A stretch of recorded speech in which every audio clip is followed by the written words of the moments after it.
कुछ प्रश्न खड़े किए हैं जैसे साहब ने कि इम्पोजिशन किया जा रहा है, कुछ सुपर इम्पोज करने का प्रयास किया जा रहा है कि multi cultural multi faith system में एक वननेस है, एक भाषा है। इन आरोपों का जवाब आप कैसे देंगे? देखिए, जो विविधता की बात कही गई, विविधता तो भारत की संस्कृति के मूल स्वरूप में है।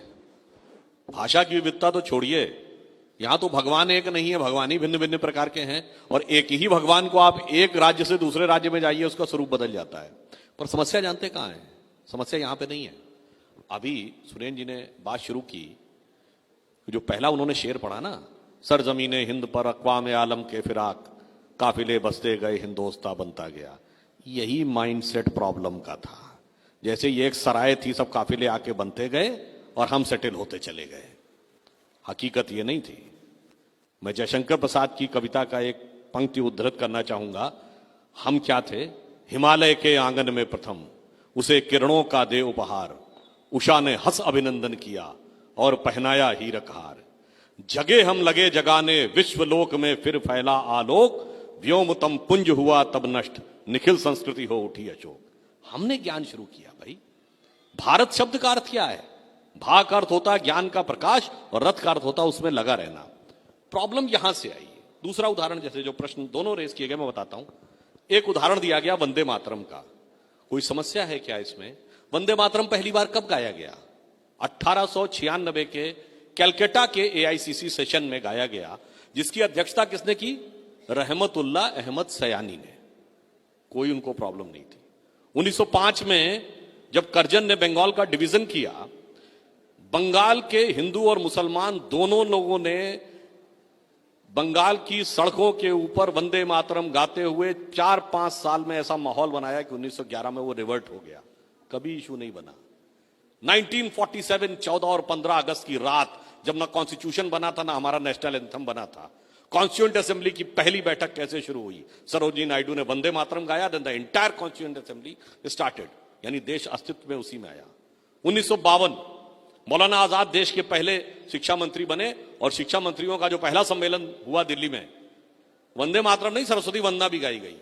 कल्चर था, ये इशू नहीं था। प्रॉब्लम हुआ जब 1976 में इमरजेंसी में सेकुलर वर्ड डाला और फिर उसका पॉलिटिकल यूज करना शुरू हुआ, तब समस्या हुई। अब मैं आपको डिफरेंस का भी बताता हूं। देखिए, जो एक बात कही जाती ना कि आप एक पर्टिकुलर चीज थोपना चाहते हैं ना, मैं कहना चाहूंगा आप एक पर्टिकुलर चीज देखना चाहते हैं। जैसे मैं एक बात कहना चाहूंगा, यह देश जब आजाद हुआ तो 15 अगस्त 1947 को लाल किले के ऊपर शहनाई किसने बजाई? उस्ताद बिस्मिल्लाह खान ने। इस देश के लिए आजाद होने, शहीद होने वाला सेना का फर्स्ट गैलेंट्री अवार्ड विनर कौन था? ब्रिगेडियर मोहम्मद उस्मान, 1948 में नौशेरा की लड़ाई में।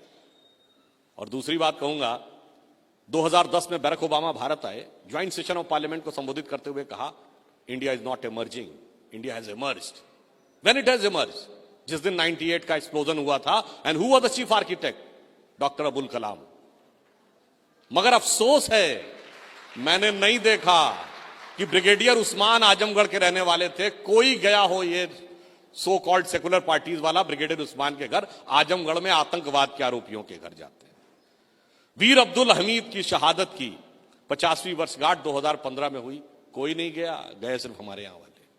2007 में डॉक्टर कलाम को दूसरा टर्म मिले, इसके लिए सब विरोध में थे। और 2007 का ही साल इसलिए महत्वपूर्ण है कि उसी समय अफजल गुरु की क्लीमेंसी के लिए सब प्रयत्नशील थे।